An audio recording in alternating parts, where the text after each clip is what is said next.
Well, good morning, everybody, and I want to thank the organizing committee for inviting me here. I'm incredibly pleased to be here. I'm also very, very honored to be given this first opening speech here on Alex's Symposium, where we really celebrate his scientific life. Well, basically, the organizing committee asked me to summarize in less than 45 minutes all of Dalgarno's legacies in astrochemistry. And given the enormous diversity of objects that we have in the universe in which astrochemistry plays a role, you see here a number of them going from comets to clouds to galaxies to supernova remnants. All of these areas in their great diversity is what Alex has contributed to. And so it's clearly impossible for me to summarize all of that. And in fact, you'll hear more of it in the subsequent talks and also in the subsequent days. But just as Bill said, to me really what Alex's contributions are is that he brought indeed this rationale to studying all of these objects. He really understood that it's the basic processes that's in these different environments which are actually not that different and which involve the same molecules, the same processes, etc. And so when Alex actually made the switch from aeronomy to astrophysics some 40 years ago, he said basically, well, astrophysics is almost entirely applied AMO physics. And I think that is a statement that we'll see throughout these 3 days. In fact, Alex summarized a lot of that in his recent preface for the annual reviews of astronomy and astrophysics, which is now online and which I can highly recommend to you. So what is astrochemistry? Well, these are two of the definitions that Alex gave. The first one is a more formal one: formation, destruction, excitation of molecules in astronomical environments and their influence on the structure, dynamics, and evolution of astronomical objects. Certainly all true, and this definition already illustrates sort of the two-way street between these two subjects.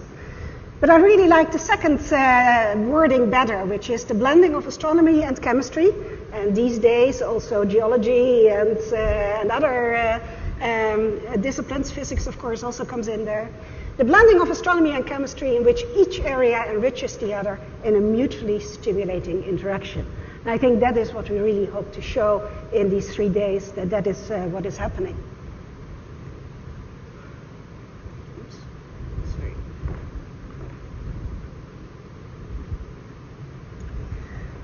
So astrochemistry these days is really very heavily intertwined with two of the major topics in modern astrophysics, namely the formation and existence of exoplanets and also the formation of galaxies at the very highest redshifts. Certainly the discovery of exoplanets some 10 years ago opened up this whole field of exoplanetary studies, in fact very heavily linked with studies of planets in our own atmosphere, in our own solar system, which Alex studied many years ago. And it has really sort of also revived astrochemistry in the sense of linking it with the material from which solar systems are made. The whole life cycle of how molecules go from clouds to disks around young stars in which planets are formed, to new planetary systems, comets, sort of the leftovers from the planet formation process, and then also how they die and return material to the interstellar medium and starting this whole cycle again. A lot of that is basically astrochemistry. We use the molecules as diagnostics of the conditions and the processes, and we really want to know and have an inventory of the material that is present both as gases and as solids as it goes into these forming planetary systems. The second topic is the highest redshift galaxies. And again, it's only about 10 years ago that we made this enormous jump of basically going from astrochemistry at a redshift of 0 to astrochemistry at a redshift of 5, when these submillimeter galaxies were discovered. And in fact, the record holder is still a galaxy at a redshift of 6.4, where both dust has been detected. It's this tiny little blip over here, which is seen in the dust, but which is also seen in the carbon monoxide lines. At least 3 of these lines are detected. But very importantly, now also the carbon plus line is seen. In fact, the carbon plus line, which Alex predicted was going to be one of the major coolants of the diffuse molecular gas. So this shows direct evidence that astrochemistry really started very shortly after the Big Bang and that we can use these molecules not only to study chemistry, but also to use them as tracers really of mass, of dynamics, of temperatures, and also of the star formation rate that is going on in these earliest galaxies, which already have produced a lot of the heavy elements. Now, in all of the astrochemistry, there's really this very close interaction between both the observations at various wavelengths, the models, and the laboratory, where with laboratory I mean both the hardcore experiments in the lab, but also the calculations like what Alex is doing. So obviously models, like models of diffuse clouds, models of shocks or PDRs or of disks, they feed directly into the observations and vice versa. But the heart of the matter is really here in the laboratory, which feeds into both the observations and the models. And that goes way beyond just providing basic spectroscopy and oscillator strengths in order to identify the lines. It's really at the heart of the atomic and molecular physics, the collision rates, the photo rates, various other chemical processes, radiative association, charge exchange, etc., which one really needs to know in order to interpret this very rich array of data that we now have from all of our telescopes. So what I hope to do in these next half hour or so is tell you more about Alex's legacy in all of these areas, which are part of astrochemistry, although obviously I won't be able to touch on all of these different topics, and put them in the light of sort of the most recent developments that are now present in these areas. But the bottom line is indeed that the heart of the matter is here in this in the basic processes work, and that is really the main legacy on which we can still continue to build. Well, let's start with a little bit of history in astrochemistry. One could say that sort of the first ingredients for astrochemistry were with the discoveries of the diffuse interstellar bands, which still remain a mystery today. And that was sort of in the anno Dalgarno, sort of minus 10 years before he was born. Eddington's famous Beckerian lecture, where he talked already about the possibility that there could be molecules in space, was about 2 years before Alex was born. The discovery of the first discovery of the first interstellar molecules, CH plus CN, occurred when Alex was just sort of a teenager.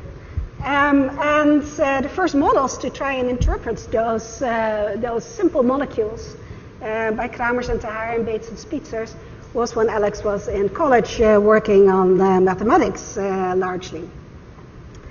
It's really with this opening up of the radio wavelengths regime, the detection of ammonia by Townsend's group, and then the development of millimeter astronomy, the whole flood of molecules that then came in the early 1970s, which was when Alex was sort of turning 40 and decided to make the move from physics and aeronomy to astrophysics. And I would say that astrochemistry has never been the same ever since. So actually that period of the early 1970s was a lot of excitement actually going on. There were all the new observational data from the millimeter wavelengths. There was the Copernicus satellite, which provided the UV data. And then there were all of these bright theorists here at Harvard trying to interpret all of those data. And in fact, I think there was a sort of friendly competition going on between sort of the CFA side and the chemistry department, where Alex and his students worked a lot on the diffuse clouds, the clouds where UV is clearly important, where you find mostly the simpler molecules, and which are studied primarily by optical and UV absorption lines, basically passing through the cloud and then providing a spectrum where you can see the fingerprints.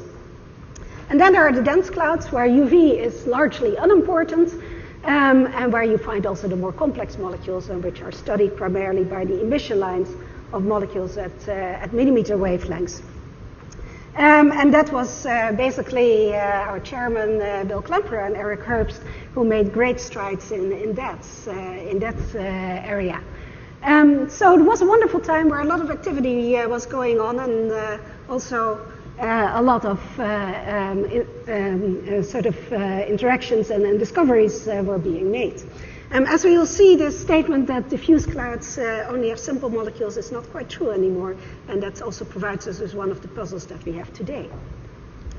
But at that time, trying to understand sort of the simple molecules, one of the certainly important contributions was the explanation for CH, which by that time had been known for 30 years, but still no good model in order to interpret it.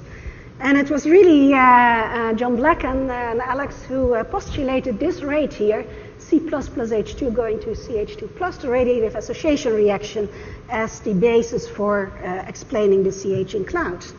In fact, when you read back their paper, it's incredibly modest sort of sentence. We introduce a slight modification of the original scheme of Bates and Spitzer and of Solomon and Klemperer, based upon the assumption that clouds contain significant amounts of molecular hydrogen. And that was, of course, the key to it all, that you shouldn't look only at reactions with atomic hydrogen, but with molecular hydrogen, which made the whole chemistry go there. Actually, they found that they needed a rate coefficient of 10⁻15 centimeter cubed per second in order to explain the observations. So this may have been one of the first rate coefficients determined from astronomical observations. But subsequent studies, theoretical by Ian Smith and others, and also Celebratory, have shown that this number is actually pretty close to what it turned out to be eventually. So really providing proof that CH is likely mostly formed through this basic route.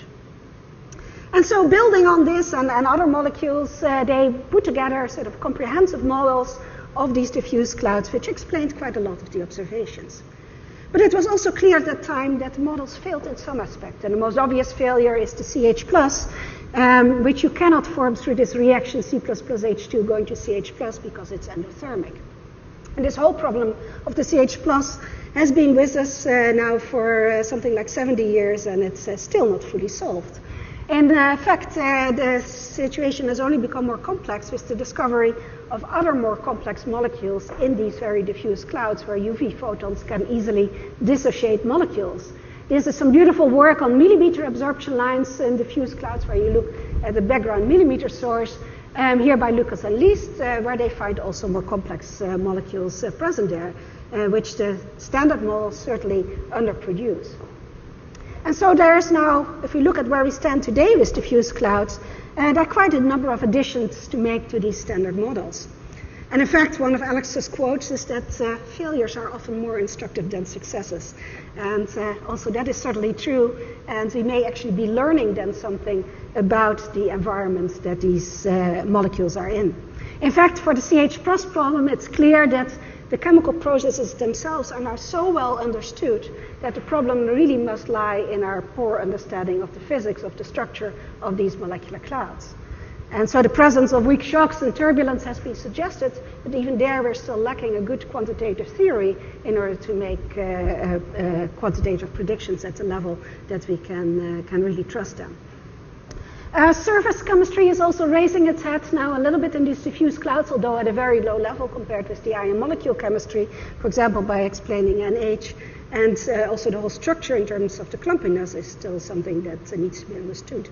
But the bottom line is that you can still use these very simple clouds, the diffuse clouds, as one of the best test beds, and we must continue to do that if we really understand our basic foundation of the interstellar chemistry and cloud structure.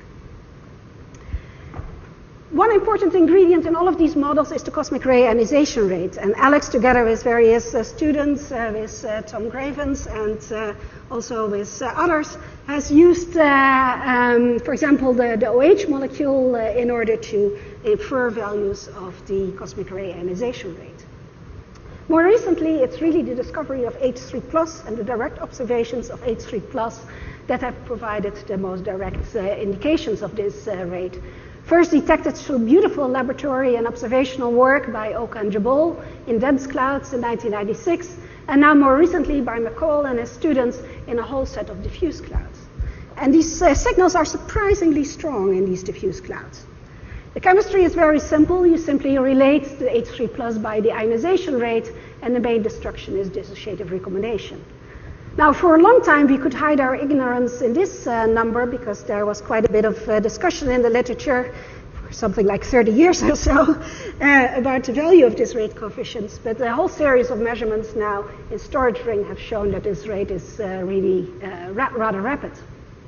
And so that means that all of the ingredients here are either measured or are directly observed, electron density through the carbon plus abundance. And so that means you can directly plug in the numbers and obtain a measurement of the cosmic ray ionization rate. And in fact, the rate is surprisingly large, some 10 to 50 times larger than the canonical value that people had assumed, although some of the early models already had at least some of the higher values in them. And incidentally, also for dark clouds, some rather larger values are being inferred at this time.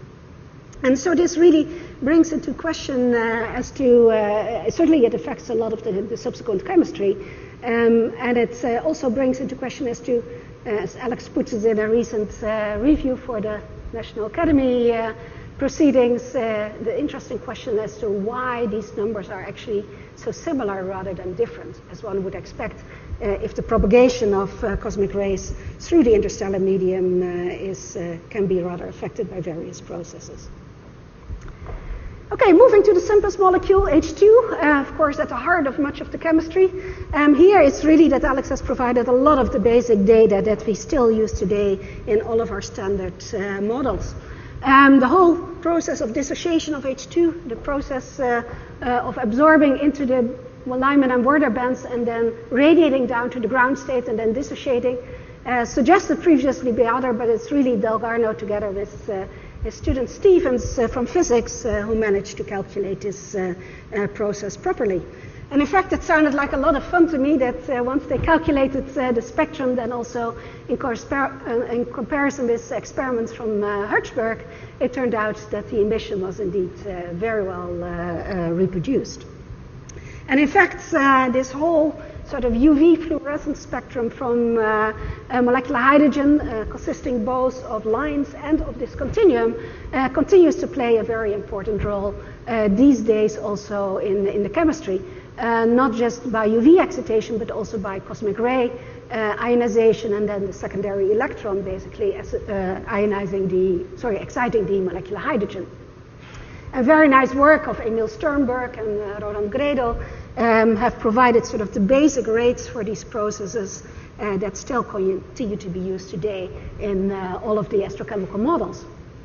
That, of course, also involved getting a lot of the basic cross-sections for photo processes assembled, and certainly Kate and Wayne Roberge and myself have contributed to that in a series of papers. Well, about 10% of the absorptions into the excited states of H2 result in dissociation. The remaining 90% result in excitation of the H2 molecule. And there, really a whole set of papers and work with various students has contributed enormously to sort of the basic understanding of the molecular hydrogen spectrum. Starting with Black and Dalgarno in the early 1980s to sort of use these excitation as a diagnostic of the physical conditions. And then later with Emil Sternberg looking at the higher density regions, and then subsequently also with Roland Gredel and Tine et al. In the molecular hydrogen exposed to X-rays. And in all of these cases now the observations actually have become now good enough at infrared wavelengths that these spectra are just directly measured and compared with these models. And in many cases the agreement is really fantastic. Well, putting all of this into a cloud model is what John Black and Alex did in the early 1970s and the late 1970s. And they showed already the important process of self-shielding, that molecular hydrogen basically lying at the edge of the cloud absorbs all the UV photons so that molecules deeper in the cloud don't see those UV photons anymore. And so you see here, as a function of depth into the cloud, the H2 dissociation decreasing, and also the H2 excitation. Now HD, of course, electronically completely similar to molecular hydrogen, dissociates in the same way, but it cannot shield itself because it is a factor of 10 to the 5 less abundant. And so its dissociation rate stays high throughout the cloud. But at the same time, while it's dissociated much more rapidly, it's also formed much more rapidly through gas phase reactions, starting here with a charge transfer reaction. And so Alex and John realized basically that they could use in this way, if they understood this chemistry well enough, they could use HD in this way in order to determine really the D over H abundance, the cosmic deuterium abundance. And in that way provides another important ingredient for astrophysics. Well, that brings me, H2 and H2, really brings me to the very simplest molecules, the molecules that were present already at the beginning of the universe. And in fact, I remember a wonderful lecture by Alex in 1985 in the IU Symposium in Goa, which he started with the dawn of chemistry. And in fact, here you see Alex with Steve Lapp, with whom he was mostly working at the time. In fact, Steve, I have a lot of photos of you together with Alex. You seem to be together in a lot of photos. Here we are on our way from Delhi to Goa with a number of stops, and we are here at Udaipur in Rajasthan. For those of you who don't know Udaipur, it's where this wonderful palace is in a lake. Octopussy and James Bond has her hideout there. In any case, we visited that castles, and that whole trip was actually very, very nice for bringing a lot of us astrochemists together. In any case, Alex gave a wonderful lecture there, showing how the first molecules were formed. These figures are actually from a paper by Letter and Black, but the idea is the same. Once the atoms start to recombine, then the first molecule you form probably in the universe is helium-2 plus, and shortly thereafter helium H plus, another one of Alex's favorite molecules, unfortunately still not yet seen anywhere in astrophysics. But then once helium is recombined, then it's really when you start to recombine hydrogen into from ionized to neutral form, and that's when you start to make the first molecules. You start to make it in two routes, where Alex has contributed enormously to our understanding of these processes, both through the H plus radiative plus H radiative association and this H minus plus H associative detachment. In fact, it is a process that Alex studied already in 1954, but at the time of being completely outside astrophysics, he didn't realize the full importance of it, and that was realized only later by other people. But Alex had already provided a rate for it at that time. Well, Alex continued to work on early universe chemistry, later also with Phil Stansel. They worried a lot about lithium hydride at some stage. In fact, together with Kate, they did a lot of basic calculations to get the molecular processes right. But in the end, I think it didn't matter so much. Those of you who have good eyes see that there are 40 orders of magnitude here on this scale. And so lithium hydride is really way down compared with other species. But the other two molecules, H2 and HD, are really very important. And they are important because they are very good coolants of the clouds. Molecular hydrogen down to temperatures of about 100 Kelvin, and HD, even though it has a lower abundance, is important because it can cool to much lower temperatures than molecular hydrogen, since its energy levels are closer together. And so the result is that it really lowers sort of the Jeans masses that you can for collapse on the formation of the first stars and galaxies. And so this is from the very famous review paper of Delgado and McRae, where they already calculated all of these cooling rates. And incidentally, they also pointed out the importance of the carbon plus cooling for the interstellar medium today. In fact, this whole issue of the formation of the first stars and galaxies was very much alive already at the time of 1985. If you go back to the IEU Symposium and you read the discussion after Alex's talk, it's 1.5 pages just about physics of the early universe. And almost nothing about chemistry there. And lots of questions about what kind of objects you form, what size of objects you form, and Alex's comments already about that. Interestingly, there's also a question here in the scenario of the formation of protogalaxies you presented. Will it be possible to observe the redshifted H21 centimeter hydrogen line? Alex says, I think not, negligible. Of course, this is now one of the main drivers for many of the more modern telescopes that are being built, the pre-SKA, LOFAR, and the Australia projects, and of course the SKA project itself. So it might be useful to go back to that calculation and double check.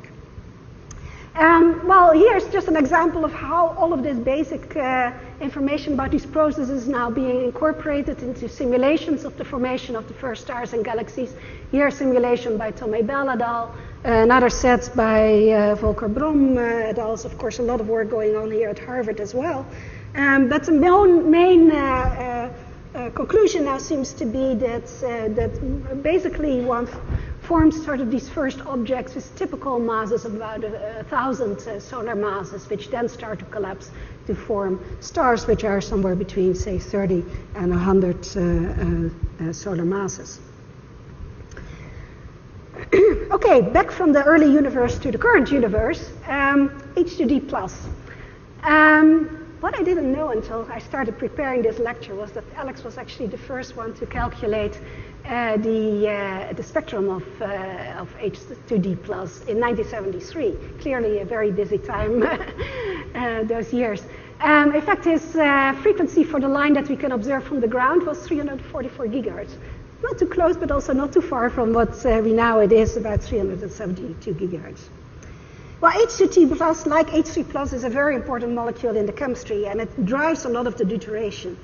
It was finally detected in 1999 in a cold dark cloud. People had previously been looking at somewhat warmer regions because it's an excited line and you need some excitation for it. But in the end, the line turned out to be strongest here in these very cold cores, these dense clouds, in which we know actually that a lot of the molecules are frozen out until on the grain surfaces. In fact, H2D Plus has now been detected in these clouds. Even D2H Plus has been detected. And highly deuterated molecules, not just singly deuterated, but even triply deuterated molecules like ND3. So there's a whole industry just in the last 5 years of finding these multiply deuterated molecules in these very cold clouds. And it's all driven through this H2D Plus ion.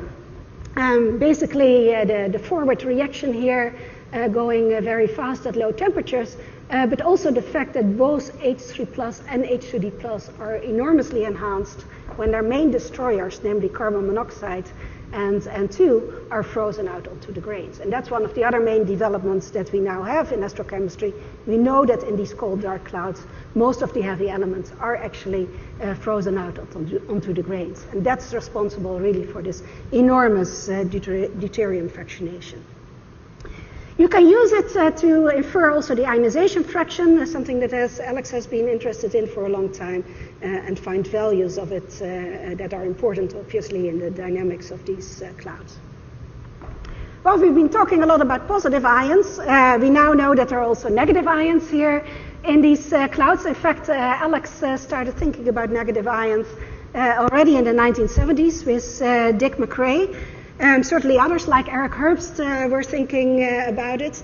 Together with Steve Lebb, we studied the chemistry of negative pHs, or larger molecules. We were not allowed to call them pHs at the time because the identification was too uncertain. But I think later we switched back to pHs again.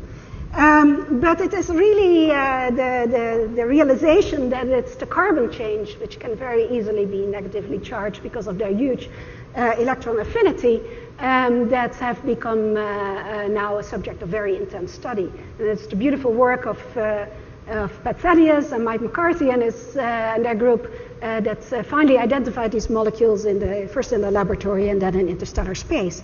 And there's now a whole very active research going on all of these negative ions in space. Okay, well, moving from the cold clouds to the somewhat warmer clouds, the PDRs and the shocks that we're going to talk about. Here are two of Alex's hot guys, Emil Sternberg and David Neufeld, here 2 years ago at the Nobel Symposium in Sweden. And they were both present in the late 1980s at Harvard when I was there as well. And it was a very exciting time because a lot was happening there in that time in our understanding of these regions. PDRs are clouds that are exposed to intense UV radiation, like, for example, one of these bright stars that you see here in Orion and, for example, the Horsehead Nebula. Emil will probably talk more about this later in the week, but one of the predictions they had was that there was this warm, very warm layer at the edge of these very dense PDRs where the temperatures were high enough to drive a lot of the endothermic reactions that normally don't go in cold clouds. And that gave some unique diagnostics, like, for example, the CH plus and the CO plus, which was subsequently indeed also detected. Alex and his students, Steve Lapp and also Min Yan, not only studied UV photons, but also the X-rays incident on these clouds, and they wrote a very nice set of papers there, pointing out several X-ray diagnostics like HCN, NO, etc. And in fact, they made very good use of Alex's knowledge of ionized regions in the work that he did with Scott Butler and Tim Heil in the early 1980s on the charge transfer of these doubly ionized ions, which obviously you also get with the X-rays. In fact, X-rays are now very much a part of interstellar chemistry. Just in the last few years, there has been enormous activity, both in the area of young stars, young stellar objects, and pre-main sequence stars with disk, which are known to emit strong X-rays. And in fact, one of the diagnostics here, the neon-2 line at 12.2 micron, is now seen in quite a number of disks. Also in galactic nuclei, the whole question of whether they are powered by AGNs or by starburst is very much a question as to whether your molecular gas is irradiated by UV or by X-rays. And here again, there's now a whole set of models being developed in order to test that. Shocks and outflows, obviously also high temperature regions in the interstellar medium. This is a very nice sort of image from both Spitzer and in optical blinking through the Spitzer image, which is the green-bluish one, and the optical image, which is the brownish one, where of a star-forming region here in Perseus. You see beautifully how you really need the long wavelengths in order to penetrate into these dusty clouds, and then see all of these sort of green things here, these green fuzzies emerging, which are all shocks into the interstellar medium. And Alex studied that with quite a number of students. Of course, the beautiful work he did with Bruce Drain and Wayne Roberge on the C-type shocks, where they showed that really chemically what they're doing is transforming a lot of the oxygen into water. And subsequently with David Neufeld, he studied the more dissociative, the faster dissociative shocks, and in a beautiful paper in 1989.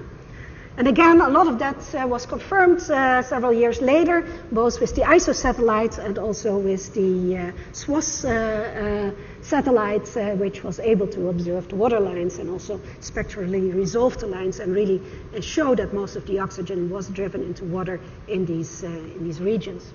And I suspect that David will talk more about how nowadays with Spitzer we are seeing water basically in many of these young stellar objects. Here, one of these objects here in NGC 1333 in a beautiful Nature paper here, the mid-infrared spectrum, most of these lines are actually water lines, probably due to the shock in the region. I would like to end by going to a part of astrochemistry in which Alex hasn't played such a major role yet, and that is solid-state astrochemistry. We now know that, in fact it has been known for quite some time, that the grains in the cold clouds obviously accrete layers of ice. They act as a deep freeze on which the molecules can basically freeze out, and then a lot of chemistry can occur on the grains. And there are very good reasons to stay away from this kind of chemistry, because it's a lot more dirty than the gas phase chemistry, and it's much more difficult to isolate sort of one process that is really important. But in the last sort of 5 to 10 years, there has been quite a revival of this chemistry, because a lot of very good surface scientists, surface chemists, have sort of turned their experiments into experiments that are also useful for astrochemical purposes, and they are now providing really good basic insight into solid-state processes that occur, processes involving also simple ices where you can understand a lot. And all of that chemistry is now very relevant for the study of the formation of stars and galaxies, because they occur in dense cold regions where the molecules are actually frozen out onto the grains. This is a nice movie here where we show basically how you go from a cold cloud here at optical wavelengths to the infrared wavelengths region, and it's only at the longer wavelengths that you really see that these young stars are being born in these clouds, and they have here a bipolar outflow trying to blow away the surroundings. Now, when you take an infrared spectrum towards one of these objects, here's the same object, take an infrared spectrum, and what do you see? You see a whole fingerprint of ices there. Very simple ices like water, CO2, CH4, etc., together with the silicate cores. But if you look carefully, also here in the silicate bands, there's now also very strong indications for methanol and ammonia in large amounts being present on these grains. And in fact, once these grains are heated, then they start evaporating their molecules back into the gas, and that's what we're now observing, not just in high mass star-forming regions, but also in the lower mass star-forming regions where stars like our sun are being formed. We see a lot of complex organic molecules there, not just methanol, hot methanol, but we're also starting to see there even complex organics like dimethyl ether, methylformate, etc., showing that even sun-like stars, when they're young, have a very complex chemistry. And it's really the solid-state chemistry that probably explains most of that. And so that's why a lot of experiments are now trying to sort of simulate these processes that we think are happening on the grains in the laboratory under very laboratory-controlled conditions. And this is just one example to showing, in this case from our laboratory in Leiden, how you actually can make alcohol in the ices at very low temperatures, starting from simple molecules. Also, molecular dynamics studies in molecular physics have developed to the point that they can be applied to study interstellar ices, and there are various groups now active in that area.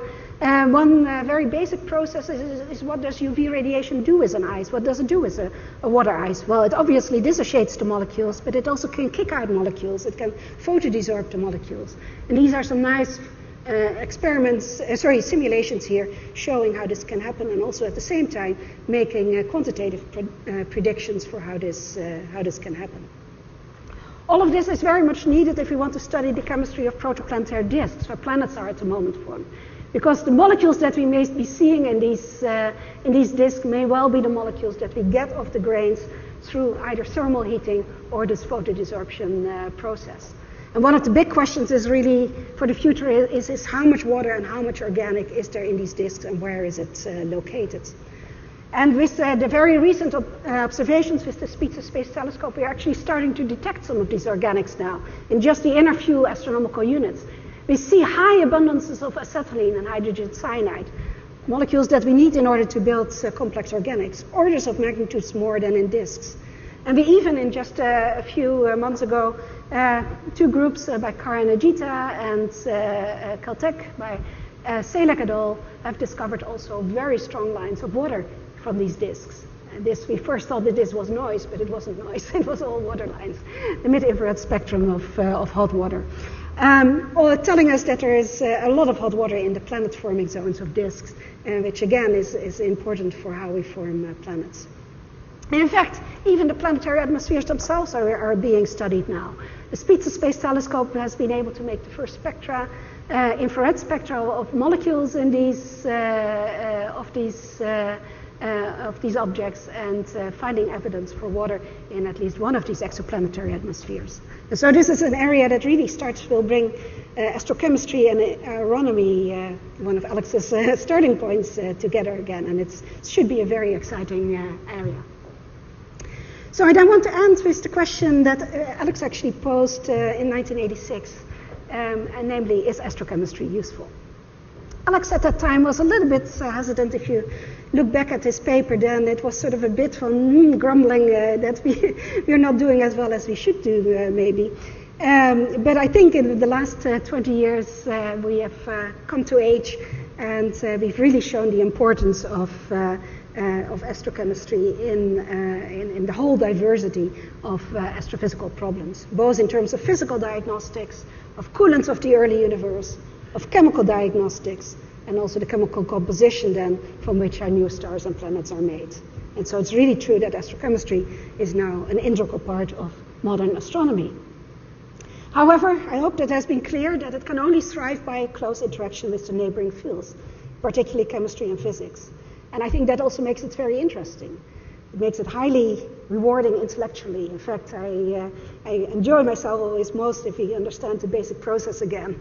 And it's sometimes much more challenging than just turning the knob on a model, which only includes a number of numbers. So I think it's also very worthwhile in that respect. Well, one of the reasons that astrochemistry has become so prominent is because Alex recognized the importance in astronomy and established an IAU working group on astrochemistry. And that working group has been active in holding a number of IAU symposia, which as their basis really have a very broad coverage of all the aspects of astrochemistry, not just a small part, but really all of the aspects of astrochemistry, including also the physics and the chemistry, the basic processes. We started in 1985 in Goa, then Brazil, then Leiden, then Korea, Azidomar a few years ago, and we're planning for our next one in a few years from now again in Europe. And here you see Alex actively interacting with various participants here, both in the Leiden and the Korea meeting. I think the future of astrochemistry is bright. Many of the new and exciting facilities that are being built today are perfectly suited. I mean, they're basically dream instruments for astrochemistry. Herschel, which will be launched next year, ALMA, which is coming online in the next few years, SOFIA, which will start to make its first flights next year, JWST, which will come around 2013, 2014. The extremely large optical telescopes, they all will be equipped with high-resolution spectrometers, which can then do a lot of astrochemistry. And so these molecular observations will clearly be happening, and you need then a lot of people who actually know how to interpret these molecular data. And that's really where the complementary laboratory data, that sort of third pillar of the whole interpretation of the molecular data, becomes so important. And so that's why we really need this sort of well-trained young astrochemist or molecular astrophysics who also know their basic atomic and molecular processes. In fact, it was Henk van der Hulst who said, who sort of accused cosmologists some time ago that we were playing tennis without a net, when they were basically just putting forward model after model without any data to constrain them. Well, if we didn't have the basic laboratory, if we didn't have the basic atomic and molecular physics data, we would be playing tennis without a net. And Alex makes sure that we're always playing tennis with a net. And so Alex's legacy is basically us here in this room who have been trained in these atomic and molecular physics and who can hopefully transmit that to the next generations. So I want to thank Alex for training us and for caring for us so well, and for also making sure that astrochemistry is so much fun. Thank you very much.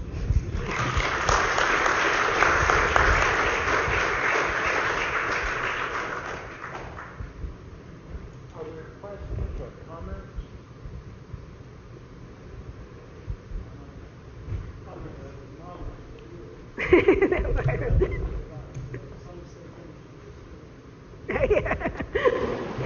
Well, it's actually, I mean, yeah, Alex was coming that solid-state astrochemistry was too difficult. But I must say, I mean, I'm a hardcore sort of gas-phase chemist myself, and I was very hesitant ever going into solid-state astrochemistry. And I think Eric may be in the same boat as me. But I must say that both the experiments and the theoretical tools have now gotten to the point that one can actually, if one picks the right problem, one can actually now get real answers to real questions. And I think that's at least the first step in that direction in understanding the solid-state astrochemistry also better. I'd like to make a hostile remark. Good. And I think that the history of astrochemistry starts with nothing but solid-state chemistry. Yes. And it really led nowhere. Well, except for molecular hydrogen. That's molecular hydrogen. Yes. But that's really astrophysics. Yes. Yeah, well, I think, no, if you look back, there was a lot of good thoughts that went into a lot of these early models of the chemistry. But it was basically they didn't have enough good hard data to test it against. And that data is only now sort of starting to become available. And that's why we're starting to make progress. But we have sort of 50 years to go before we're anywhere close to what they know in gas-phase chemistry.